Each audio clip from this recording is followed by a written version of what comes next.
प्रिय विद्यार्थियों, नमस्कार। मैं अनिल कुमार यादव, सहायक आचार्य राजनीति विज्ञान, राजकीय कन्या महाविद्यालय बहरोड। विद्यार्थियों, आज के YouTube चैनल के इस वीडियो में आपका हार्दिक स्वागत और अभिनंदन। विद्यार्थियों, जैसा कि पिछले वीडियो में हमने आपको अमेरिका संघीय कार्यपालिका के अंतर्गत राष्ट्रपति का निर्वाचन और उसकी निर्वाचन प्रणाली के अंतर्गत अपनाई जाने वाली पद्धति के प्रमुख चरणों पर चर्चा की थी, जिसमें मुख्य रूप से 2 चरणों पर हमने विस्तार से चर्चा की थी। उम्मीदवारों का मनोनयन और चुनाव अभियान।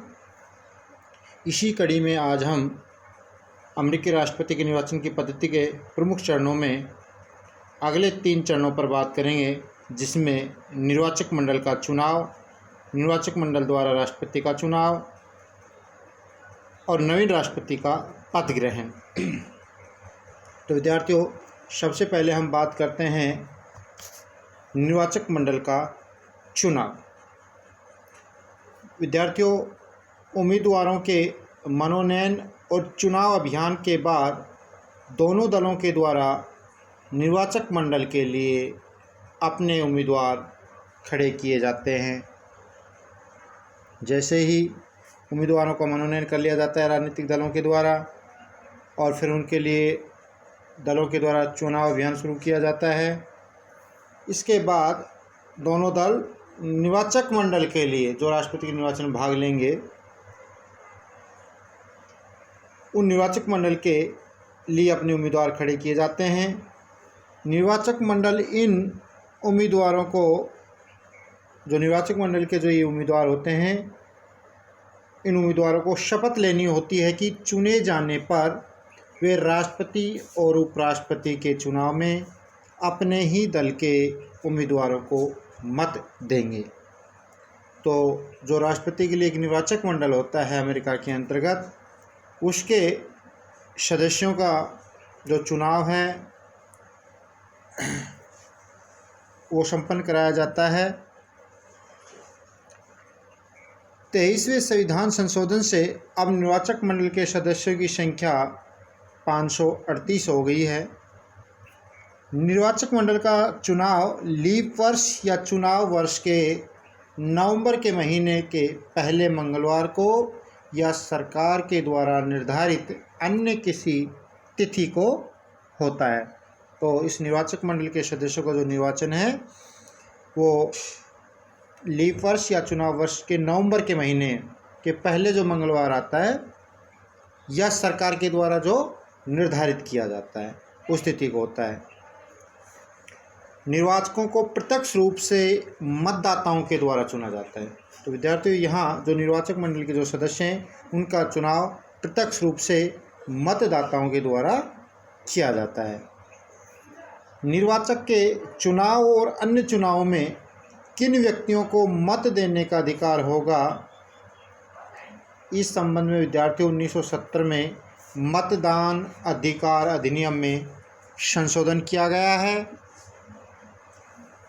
और विद्यार्थियों, मतदाता होने के लिए अब केवल 2 योग्यता आवश्यक है।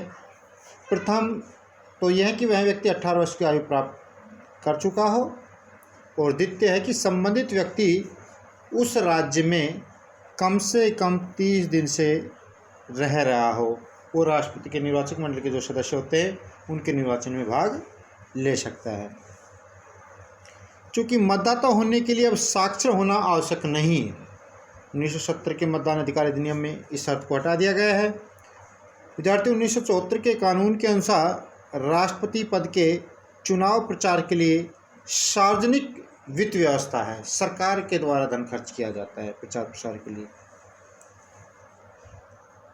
इस प्रकार विद्यार्थियों, राज्य के निर्वाचक मंडल के सदस्यों का चुनाव लिस्ट सिस्टम अर्थात सूची प्रणाली के आधार पर होता है। तो कई बार पूछा जाता है कि अमेरिकी राष्ट्रपति के निर्वाचन में जो निर्वाचक मंडल के सदस्य हैं उनका चुनाव किस प्रणाली के द्वारा होता है, तो आपको स्पष्ट है, सूची प्रणाली अर्थात लिस्ट सिस्टम के आधार पर होता है। अब हमें समझना पड़ेगा ये लिस्ट सिस्टम या सूची प्रणाली क्या है। अर्थात मत किसी व्यक्तिगत उम्मीदवार के लिए नहीं वरन दल की सूची के पक्ष में डाला जाता है कि रिपब्लिकन पार्टी या डेमोक्रेटिक पार्टी जितने भी अपने उम्मीदवार निर्वाचक मंडल के लिए खड़ी करती है तो उस दल को वोट मिलता है, न कि उस व्यक्ति को। ज़्यादातर राज्यों में जिला चूँकि विद्यार्थियों राजनीतिक दल के कार्यकर्ता निर्वाचक मंडल का चुनाव लड़ते हैं। जो प्रत्येक जो दल है डेमोक्रेटिक और रिपब्लिकन पार्टी के जो कार्यकर्ता हैं वही निर्वाचक मंडल के चुनाव लड़ते हैं। ज़्यादातर राज्यों में जिला व राज्य स्तरीय पार्टी सम्मेलनों में निर्वाचक मंडल के उम्मीदवारों का मनोनयन होता है। संविधान में यह भी कहा गया है कि कांग्रेस का कोई सदस्य या संयुक्त राज्य अमेरिका में लाभ के पद पर आसीन कोई व्यक्ति निर्वाचक मंडल का सदस्य नहीं बन सकता। तो विद्यार्थी ये भी एक शर्त यहाँ पर दी गई है कि कोई भी कांग्रेस का सदस्य या संयुक्त अमेरिका में जो लाभ के पद पर आसीन कोई व्यक्ति है वो निर्वाचक मंडल का सदस्य नहीं बन सकता। इस निर्वाचक मंडल का कार्य राष्ट्रपति तथा उपराष्ट्रपति चुनने के अतिरिक्त और कुछ भी नहीं है। जो निर्वाचक मंडल के सदस्यों का जो चुनाव होता है, जब ये सदस्य चुने जाते हैं तो इसका कार्य केवल राष्ट्रपति और उपराष्ट्रपति का चुनाव करना है, निर्वाचन करना है। इसके अलावा इनका कोई कार्य नहीं होता। मतदान के एक दिन पूर्व राष्ट्रपति पद के उम्मीदवार मतदाताओं से रेडियो तथा टेलीविज़न पर अंतिम अपील भी करते हैं। जो राष्ट्रपति पद के उम्मीदवार हैं उन निर्वाचक मंडल के सदस्यों से एक दिन पूर्व रेडियो तथा टेलीविज़न पर अपने पक्ष में मत देने के लिए अंतिम अपील करते हैं। विद्यार्थियों, निर्वाचक मंडल के सदस्यों का चुनाव व्यक्तिगत न होकर सामूहिक होता है। बताया था कि लिस्ट सिस्टम है, ये व्यक्तिगत न होकर सामूहिक होता था। जिस दल को किसी राज्य में मतदाताओं का बहुमत प्राप्त हो जाता है उसी दल के सब उम्मीदवार राष्ट्रपति के निर्वाचक मंडल के सदस्य चुने जाते हैं। तो यहाँ व्यक्तिगत न होकर सामूहिक है।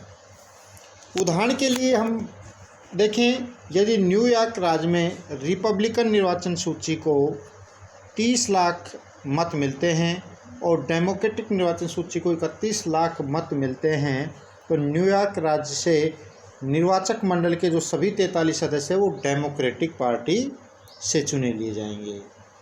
राष्ट्रपति का जो उम्मीदवार 548 निर्वाचकों में से 270 मत प्राप्त कर लेता है उसे राष्ट्रपति पद प्राप्त होने का विश्वास हो जाता है। तो इस प्रकार विद्यार्थियों, राष्ट्रपति का जो निर्वाचक मंडल है उस निर्वाचक मंडल के जो सदस्य होते हैं उनका निर्वाचन प्रत्यक्ष रूप से जनता के द्वारा किया जाता है। ये बात हमें स्पष्ट होनी चाहिए। और उस निर्वाचक मंडल के सदस्यों का जो कार्य है वो केवल राष्ट्रपति और उस राष्ट्रपति के निर्वाचन तक सीमित है। इसके बाद उनका कोई महत्व नहीं रह जाता। अब बात करते हैं विद्यार्थियों अगले चरण पर, जिसमें निर्वाचक मंडल के द्वारा राष्ट्रपति का चुनाव। निर्वाचक मंडल द्वारा राष्ट्रपति का चुनाव मात्र एक औपचारिकता है। प्राय निर्वाचक मंडल के सदस्य लोकप्रिय मतों का आदर करते हुए राष्ट्रपति और उपराष्ट्रपति के चुनाव में अपने ही दल के उम्मीदवारों के पक्ष में मतदान करते हैं। तो बताया था कि पहले निर्वाचक मंडल के सदस्यों का निर्वाचन प्रत्यक्ष रूप से जनता करती है और फिर ये निर्वाचक मंडल के जो सदस्य हैं वो राष्ट्रपति और उपराष्ट्रपति का चुनाव करते। तो निर्वाचक मंडल के सदस्यों के द्वारा राष्ट्रपति का चुनाव एक तरीके से मात्र औपचारिकता ही है, क्योंकि वो अपने ही दल के उम्मीदवार के पक्ष में मत डालते हैं। तो इस प्रकार विद्यार्थियों,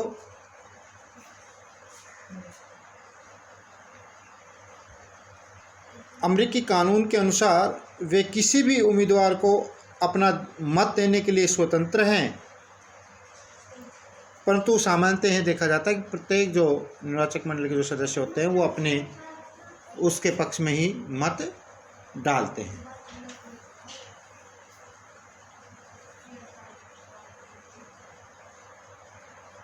अमेरिका इतिहास में विद्यार्थियों ऐसा अनेक बार हुआ है कि किसी राजनीतिक दल के निर्वाचक मंडल के सदस्य ने किसी अन्य दल के उम्मीदवार को अपना मत दिया।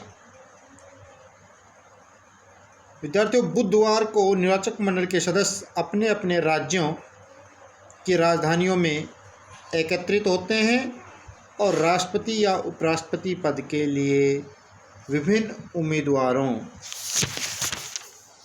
के पक्ष में मतदान करते हैं। मतों की गणना की जाती है और प्रमाणीकृत करने के बाद जो सीनेट के अध्यक्ष के पास भेज दिया जाता है और सीनेट का जो अध्यक्ष है वो कांग्रेस के दोनों सदनों की संयुक्त बैठक में मतों की गणना करता है और कानूनी तौर पर जीतने वाले व्यक्ति की घोषणा कर दी जाती है। परंतु कई बार परिस्थितियां ऐसी बनती है विद्यार्थियों की जब किसी उम्मीदवार को स्पष्ट बहुमत नहीं मिलता हो, तब क्या होगा? तो विद्यार्थी, यदि राष्ट्रपति पद के दो उम्मीदवारों को बराबर मत प्राप्त हों या किसी को भी मतदाताओं का पूर्ण या निरपेक्ष बहुमत प्राप्त न हो,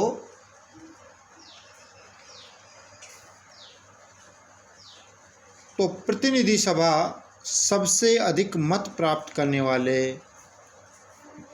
प्रथम 3 उम्मीदवारों में से किसी एक को राष्ट्रपति निर्वाचित कर सकता है।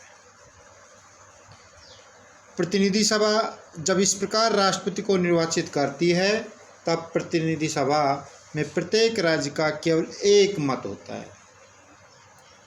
प्रत्येक राज्य के सदस्य बहुमत से निर्णय करते हैं कि उनके राज्य का मत किस उम्मीदवार के पक्ष में गिना जाए।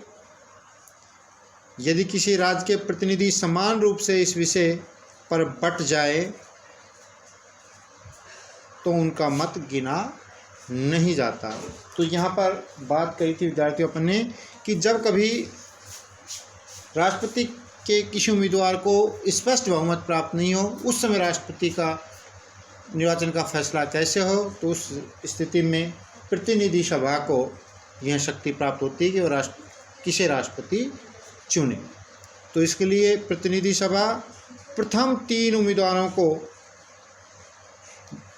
प्रथम 3 मतों की दृष्टि से में से किसी एक को राष्ट्रपति निर्वाचित कर सकती है।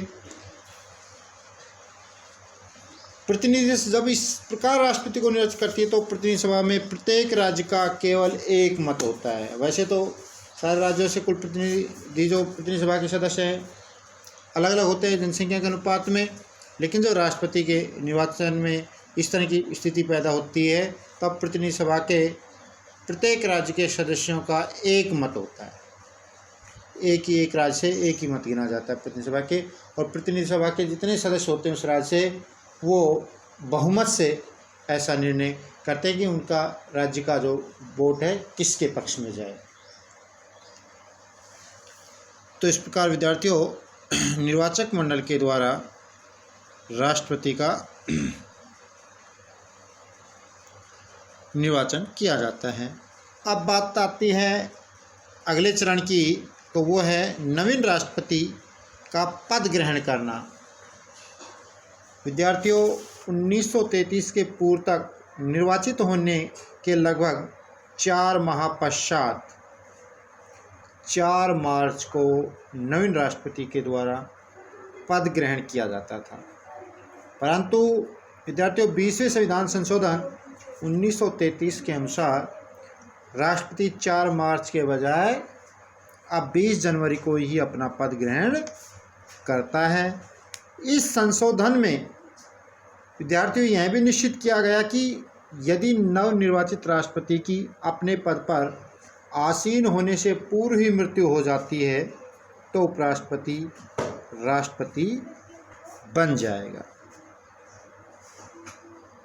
तो पद ग्रहण के समय राष्ट्रपति को शपथ लेनी होती है विद्यार्थियों, और जो उसे सर्वोच्च न्यायालय के मुख्य न्यायाधीश के द्वारा दिलाई जाती है। शपथ इस प्रकार है: मैं गंभीरतापूर्वक शपथ लेता हूं कि अमेरिका के राष्ट्रपति पद पर निष्ठापूर्वक कार्य करूँगा और अपनी योग्यता भर अमेरिका के संविधान का संरक्षण और प्रतिरक्षण करूँगा। तो इस प्रकार विद्यार्थियों, आज के इस वीडियो में हमने अमेरिकी राष्ट्रपति की निर्वाचन पद्धति के अंतर्गत जो शेष रह गए थे 3 चरण, उन पर चर्चा की। धन्यवाद।